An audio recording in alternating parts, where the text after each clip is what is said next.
Hello বন্ধুরা, কেমন আছেন? আশা করি সবাই ভালো আছেন। বন্ধুরা, বাড়ি ঢুকে তৃণমূল কর্মীকে ইট দিয়ে থেতলে খুনের অভিযোগ।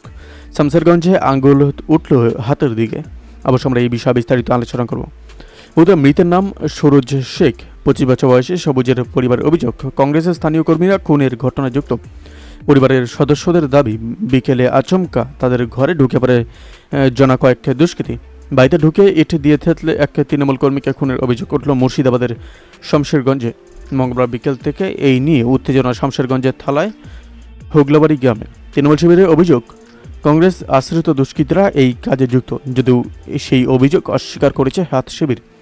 ঘটনা তদন্ত শুরু করেছে পুলিশ। পুলিশ সূত্রে খবর, মৃতের নাম সুরজ শেখ, 25 বছর বয়সী। সুরজের পরিবারের অভিযোগ, কংগ্রেসের স্থানীয় কর্মীরা খুনের ঘটনায় যুক্ত। পরিবারের সদস্যদের দাবি, বিকেলে আচমকা তাদের ঘরে ঢুকে পড়ে কংগ্রেস আশ্রিত জনা কয়েক দুষ্কৃতী। তার আগেই এলাকায় ঢুকেই ইটে পাটকেল ছুটতে শুরু করেছিল। তাতে বেশ কয়েকজন আহত হন। সবুজকে লক্ষ্য করেও ইটে ছোড়া হয়। একাধিক ইটের ঘায়ে রক্তাক্ত হন সুরজ। ঘটনাস্থলে তার মৃত্যু হয়। খবর পেয়ে ঘটনাস্থলে গিয়ে দেহ উদ্ধার করেছে পুলিশ। ইতিমধ্যে দেহ ময়নাতদন্তে পাঠানো হয়েছে। মৃতকে তৃণমূলের সক্রিয় কর্মী বলে দাবি করে শাসক দলের অভিযোগ, খুনের নৈপথ্য রয়েছে কংগ্রেস। অভিযুক্তদের অবিলম্বে গ্রেপ্তারের দাবি তুলেছে তারা।